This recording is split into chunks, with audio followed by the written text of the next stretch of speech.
Welcome back to Threads. We're here in the studio today with Joy Mosenfelder. Joy is a member of the AmeriCorps Vista programs, Volunteers in Service to America, and she is volunteering full-time at the Coalition for the Better Acre. She's been working on the Merrimack Valley Time Exchange program. So first of all, what is a time exchange? Okay, so a time exchange or time bank, depending on the program, is a system by which members, so it's a membership-based program, can exchange services and times without money needing to change hand. It's an alternate community currency that allows for the building of social capital between members in the time exchange. So if a member wants or needs a service through the time exchange, they would find another member who had that skill listed, and they would set up an exchange and they would pay that person in time currency or time units. 1 hour of time is worth 1 unit of time currency. And then the person earning the time can pay anybody else in the exchange for another service that they need. So the currency just keeps moving through the time exchange.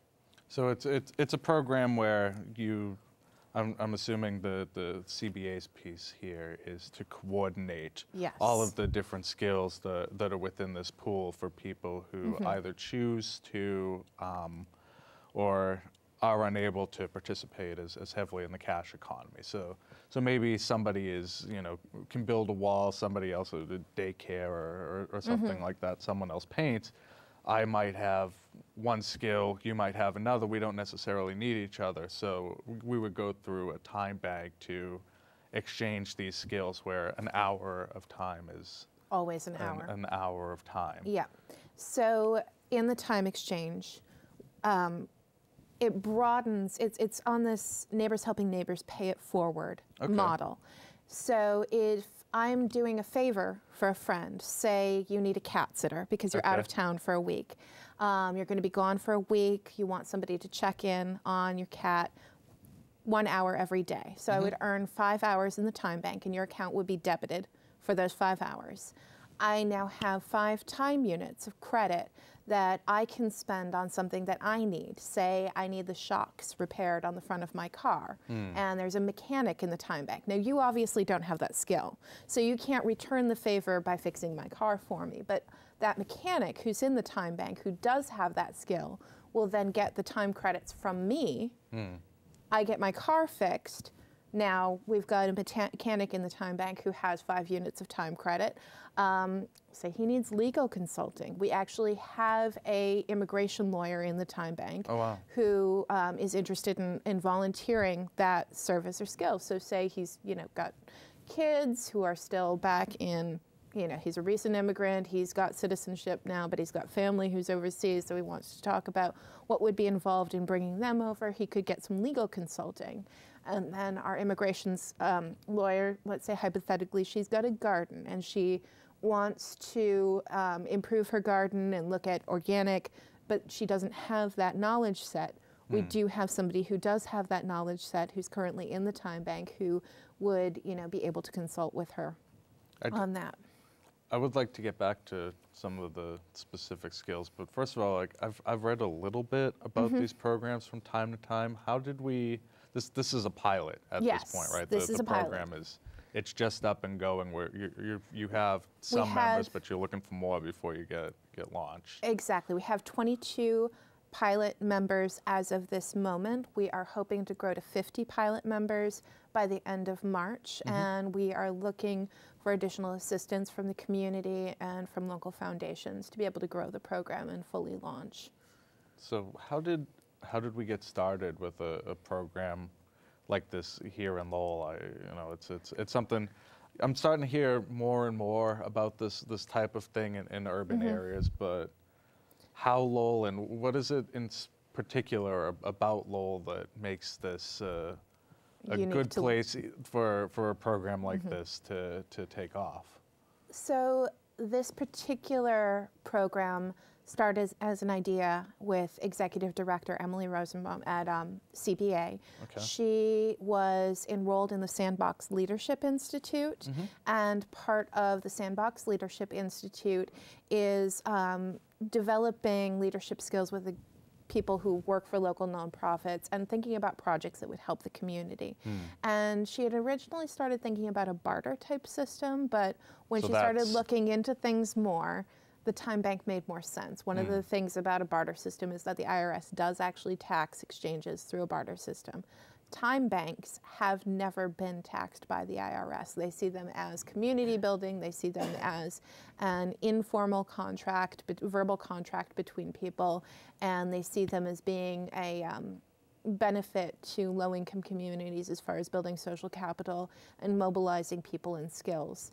So they are not taxable, and we saw that as being a better benefit to our community. They're also an asset-based approach to community building because everybody has a skill that they can share, whether it's one of our English as a second language, Cambodian or Hispanic members at CBA who can maybe do some cooking or pet sitting or elder care, to somebody in the downtown community who has one of those more what we think of as traditionally more specialized skill sets like legal services or medical skills.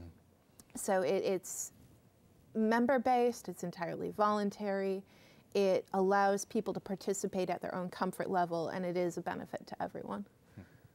So I was thinking earlier in terms of, what does the government think of this kind of program? So it's interesting that I didn't know that barter is something that the IRS would look into. In terms of, let's say that, I'm not super happy with some of the work that's done through a time bank. How would something like that be resolved? We encourage members to manage both the negotiation of exchanges and disputes about exchanges between themselves before coming to the coordinator. One of the things that we are looking at as we grow is getting people who have mediation as a skill set into the time bank so that if there are disputes, people can pay time, if they care enough about it that they want to have a third party come in and mediate that dispute, they can pay time to pay a mediator to look at, say I have a big project I'm doing, like I'm constructing a house and I have somebody putting in significant amounts of time and the estimate that they gave me off the bat just isn't matching what they're now demanding. Have a mediator come in and help with the negotiations around that. As far as front-end stuff, we are asking people to do the same due diligence they would do if they were hiring someone for cash. So if you're going to have someone come into your home to do plumbing work, check their references. Make sure they've got the proper certifications if that's something that you care about and you want to make sure is on the up and up.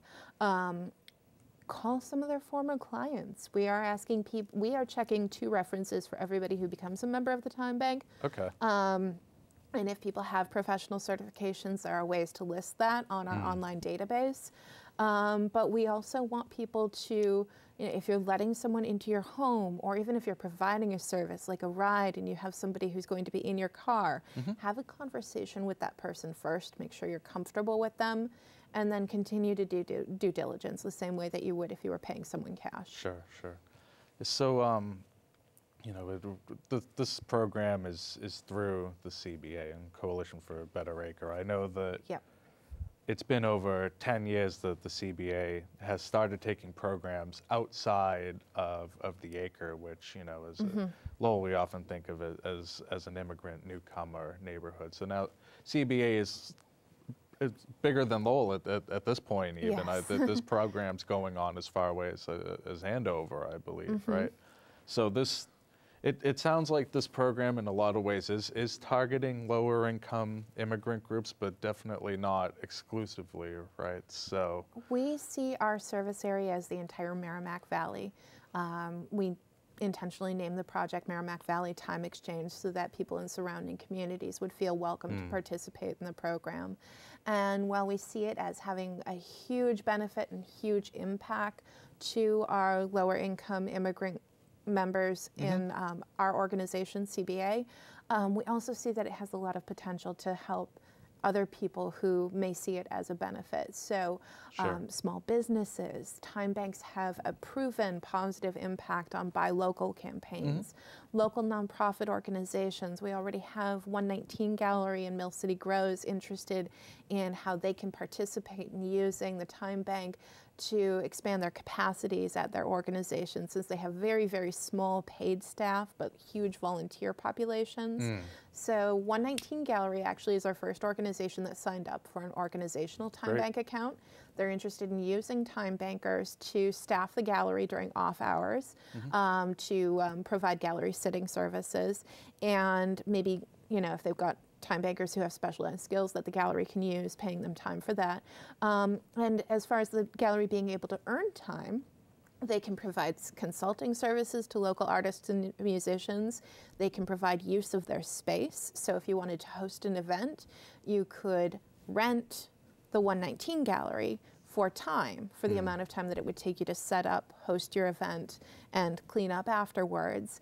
And the gallery can earn time that way. So local organizations, local businesses, if they've got a service that they're providing that they would be willing to let people pay time for instead of cash, they can then also pay staff members in time if they're willing, or janitorial services in time, or maybe if you've got somebody in the time bank who's got marketing skills or grant writing skills that you would typically be paying cash for. If you've got a time banker who's willing to provide that, you can free up your cash flow that would normally be going into operations for expansion or you know, looking into new services, growing, maybe opening a second location. So it's a very flexible currency. It is cooperative with the cash economy. But it is completely impossible to, you know, trade cash for time in any particular It is completely impossible to trade cash for time. Can you go negative on time? You can go into debt in time. We are going to be capping the debt level. However, we're still very, very small, so we haven't determined what a reasonable cap is going to be yet. So right now, what I, as the program coordinator, am doing is sort of monitoring accounts, and if somebody is starting to go into debt and has not earned any time yet, providing any services, I'd be calling that person up and saying, hey, what's going on? Let's have a conversation about this, and is this really, are you using the program the way it's meant to be? Start charging utilized. We will not be charging interest for time. Fees. No. One of the things about the time currency is that there's no advantage to sitting on it unless you're saving up for a specific thing that you want that you know is going to cost a lot of hours. The only value in the time currency is in spending it. So until you're accessing a service, it has no value. It's not going to accrue interest. It's not going to go up due to inflation. So if I'm banking 100 hours and I'm not spending that, I'm not getting any benefit. You know, I've got the benefit of feeling good that I'm helping the community with whatever services I'm providing, but I'm not getting any benefit from the reciprocity of the time that I'm earning. I don't start getting value until I start spending those hours to access the things that I need or want that may be a financial burden for me in the cash economy. So we're running pretty low on time. So this program, is there a planned, you know, bigger go live date? I mean, if we were interested, if we had a service, where would we go to sign up? To sign up, if you find us on Facebook at Merrimack Valley Time Exchange, there is a link to the online database in the About Me section, and also in the first post that's pinned at the top of that online page. You can go directly to the database, but we haven't gotten it linked to CBA's website yet, so the address is kind of long and complicated. So it's probably easier to find through that Facebook page. Okay. When you sign up, you'll be providing some basic information through an online form. That form then comes to me as the coordinator. I'll check it, check your references, activate the account, and you should get an activation email notifying you that your account is live to be able to log into the system. And then what you'll do is fill out the rest of the profile in more detail and list the services that you want to offer. and the services that you'd like to receive. And you can start looking at other Time Bank member profiles to sort of shop around and see what other people are looking for. Well, thanks for coming here and being with us today. Joy Mosenfelder, Merrimack Valley Time Exchange through the Coalition for a Better Acre.